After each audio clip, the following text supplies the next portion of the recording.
Le club de plongée Thalassa, avec le support de la FFESSM et le soutien de nombreux partenaires et bénévoles, organise le 18 janvier 2026 la 45e édition de la traversée de Lyon à La Palme.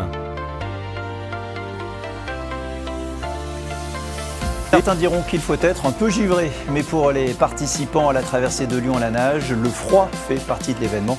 Alors forcément, l'ambiance, elle, se veut chaleureuse, déguisement et sourire de sortie pour les uns, combinaison et palme de compétition pour les autres. Le parcours, long de 8 km, débute à la Cité internationale de Lyon pour se terminer en aval du pont Raymond Barre. 3 catégories de nageurs vont participer cette année. Des nageurs à la palme, des nageurs avec support et les compétiteurs de la nage en eau vive, car la traversée de Lyon est un sélectif régional de la course en ligne.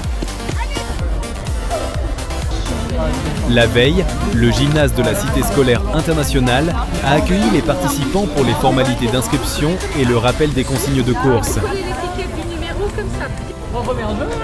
Tandis que les anciens vainqueurs 2025 remettent la coupe en jeu. Pendant que des concurrents s'informent sur le parcours, des associations caritatives animent leur stand pour promouvoir leur action. Sur le stand de nage en eau vive, le matériel est contrôlé pour vérifier sa conformité. Dimanche matin 18 janvier, le jour se lève sur une zone de départ envahie par le brouillard. Les compétiteurs s'équipent et préparent leur matériel avant de partir en bus vers la Cité internationale. Ça va être formidable. Alors, le club à refaire et au départ, c'est impressionnant.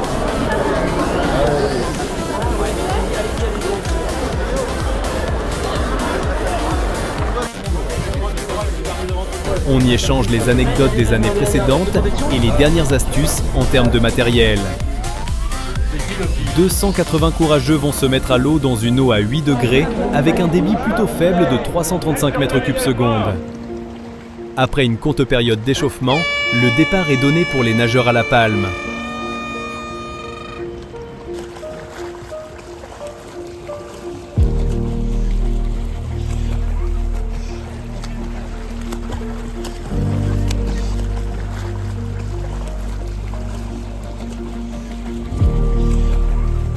Vient ensuite le départ des nageurs avec support qui s'engagent dans une course-poursuite au fil de l'eau.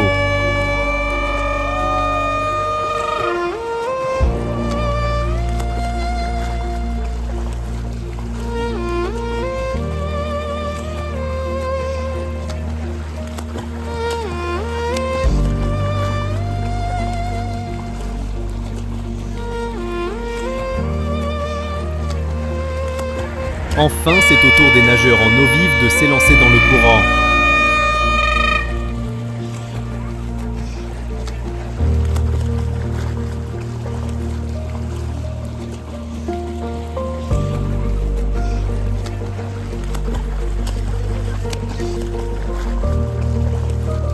Très vite, les écarts se creusent entre les nageurs confirmés et les amateurs qui participent à cet événement festif.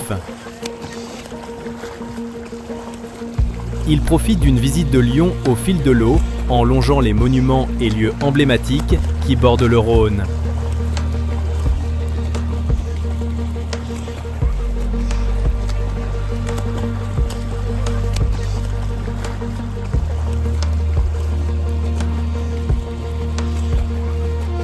Ils ont une vue imprenable sur les 13 ponts qui jalonnent le parcours et marquent leur progression.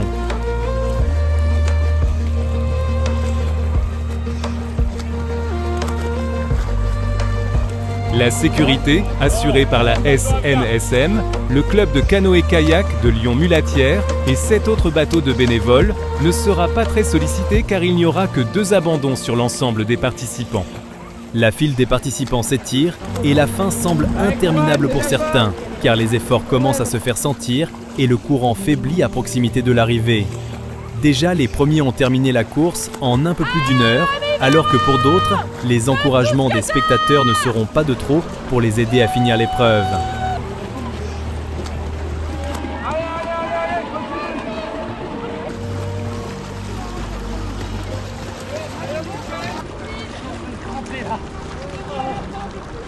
Et puis c'est le moment tant attendu du retour sur la terre ferme et la sortie de l'eau. L'organisation propose des boissons chaudes et une petite collation aux participants heureux de leur exploit et qui échangent sur les difficultés et les joies de leur descente. Enfin, le dernier concurrent arrive sous les clameurs du public. Il mesure la difficulté de cette traversée tout en étant heureux de l'effort accompli. Puis il est temps de se changer et de se réchauffer et de bénéficier du pot de fin de course. Une excellente tartiflette vient réchauffer les corps et rassasier les plus affamés. Finalement, la manifestation s'achève avec les traditionnels podiums en attendant l'année prochaine.